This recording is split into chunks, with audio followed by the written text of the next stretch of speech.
ready to explore the world of drone regulations. This time, we're in the land of the rising sun, diving deep into what it takes to fly a drone in Japan. We've got the good stuff, too. Actual Japanese drone log documents, manuals, the works. It's really fascinating, actually. You see this blend of cutting-edge tech with like a deeply rooted respect for order. It's really reflected in their approach to UAVs. So let's talk about the legal framework. I've got the Civil Aeronautics Act and the Drone Act pulled up here. Are these the main laws we're looking at? You got it. The Civil Aeronautics Act, that's your foundation. And here's something that might surprise some listeners. In Japan, if your drone weighs over 100 grams, you have to register it. It's not a suggestion, it's the law. 100 grams. That's oddly specific. What's the reasoning behind that weight limit? Well, it's about finding that sweet spot, right? Encouraging responsible drone use, but also thinking about safety and minimizing potential risks.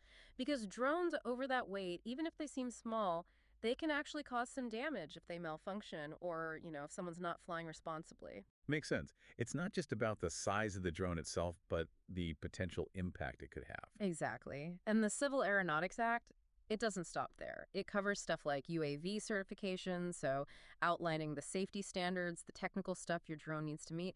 It also tells you when you'll need special permits for certain operations, like, say, if you're flying at night, that's a whole other ballgame, right?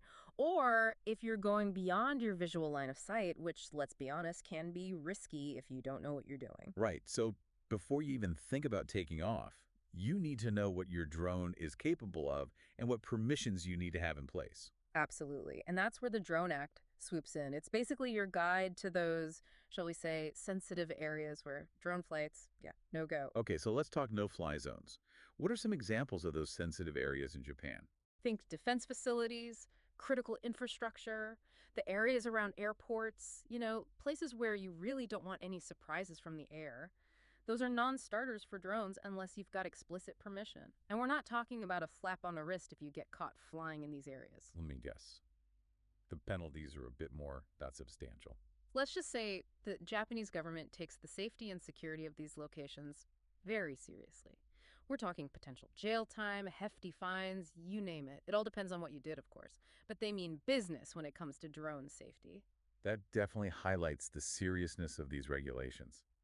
Now let's talk about registration. I have to admit, when I think of Japanese bureaucracy, I think piles and piles of paperwork. You and everyone else. But in this case, Japan's actually done a great job of streamlining the process for drone pilots. They've embraced the digital age with this new system they have, DIPS 2.0. DIPS 2.0 sounds kind of catchy for government regulations. What is it? It stands for Drone UAS Information Platform System. Basically, think of it as your one-stop shop for all things drones in Japan. Okay. You use it to register your drone, apply for those permits, all that stuff. So no more like, stacks of forms, government offices. Nope, they've actually made it really user-friendly. You just create an account online, put in your info, your drone details, and it walks you through the rest. Okay, so let's say I've done that. I've got my drone registered. I've looked at the no-fly zones. And now I want to do one of those flights that needs a permit. What happens then? You'd log into your DIPS 2.0 account, go to the permit section. It's all pretty intuitive. Right. And the system asks you for specifics about your flight, when, where, what you're doing, even what kind of drone you have, how experienced you are as a pilot. They really want the whole picture. So it's not just checking boxes. They want to know you've thought about it. Exactly. Transparency is key. And here's where it gets really interesting. You have to show how your flight is still within the safety regulations. Like night flight. Okay, tell us what precautions you're taking. Oh, that's interesting. Yeah, the requirements would change depending on what you're doing. They do. And speaking of complexity, remember those flight plans we were talking about earlier? DIPS 2.0 even has these mapping tools. You can actually plot your flight path and see if there are any, problem areas along the way. Wow. So you've got a map right there in the system. That's pretty cool. It is, right? It's all connected. So you submit your application, the authorities review it, and you get notified through DIPS 2.0 when a decision's been made. Easy. What about those Category I flights, the ones that don't need that whole permit process? What's the deal with those? So those are definitely more straightforward permit-wise, but it's not a free-for-all. You still can't just fly anywhere. You're still operating within Japanese airspace. Right, so no buzzing around a park just because you're not filing a detailed flight plan that day? Yeah. Exactly. Those no-fly zones, avoiding people, staying under the altitude limits, all that still matters. It sounds like common sense goes a long way, even with drones. It really does. Being a responsible drone pilot in Japan goes beyond just the rules. It's about respect for people's privacy, the environment, everyone's safety. Speaking of the environment, what about things like wildlife? Are there specific rules about that in Japan? Absolutely. Japan's got amazing nature, so pilots need to be really aware of how their flights could impact wildlife. Like, you wouldn't want to fly near nesting birds, especially during breeding season. Right, because you could disrupt them. Exactly. And drones can be disruptive even if you're trying to be quiet. That noise can really startle animals, especially birds. Always keep a safe distance and watch how they're reacting. Good advice. Okay, let's talk visuals for a second. Maps specifically. How do maps play into all this? Maps are crucial, honestly. All those no-fly zones, restricted areas, you can see them all visually on a map, which makes it much easier to plan your flights.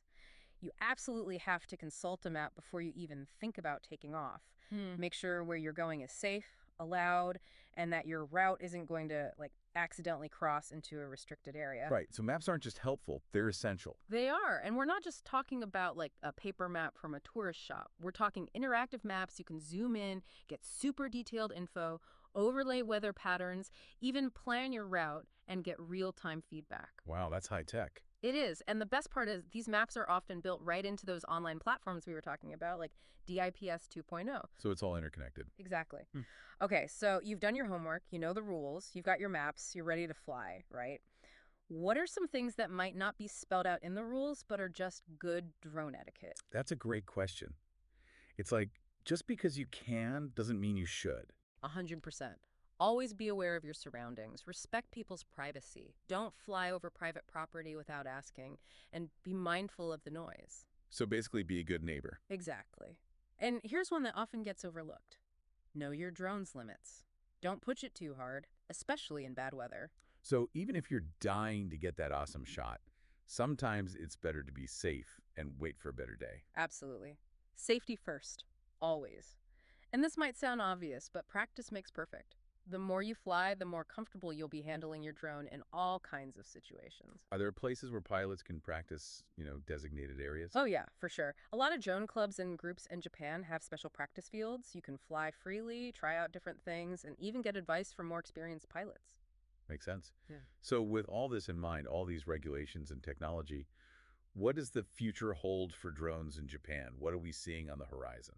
Oh, tons of exciting stuff. Japan's really embracing drones across the board, you know? Oh yeah, like what? Well, we're seeing it in agriculture, for one. Drones are being used to, monitor crops, make sure things are growing right. It's all about maximizing those yields. So it's not just about replacing like helicopters or planes with something smaller. It's actually changing how the work gets done. Exactly. And it's not just about efficiency either. They're using them in search and rescue, which is huge, right? Finding missing people, assessing damage after disasters. It can really make a difference in those critical moments. Yeah, that makes sense when every second counts.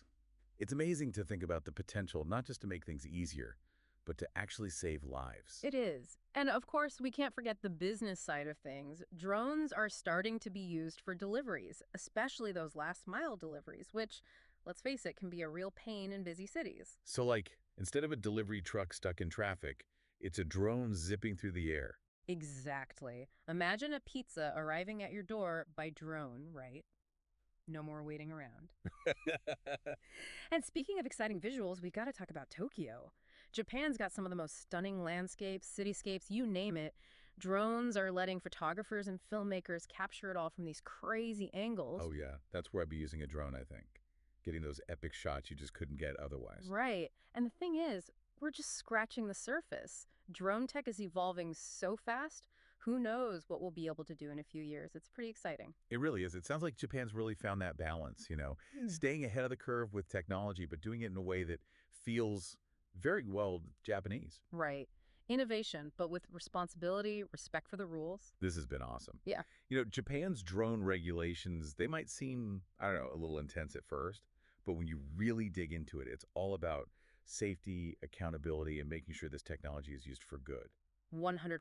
They've made a system that encourages people to be their best, as pilots and as citizens. Yeah. So for anyone listening who's thinking, hey, I want to fly my drone in Japan, Yeah. what's the one thing you'd tell them? Do your research. Japan's got a ton of resources online. The MLIT website is a great place to start.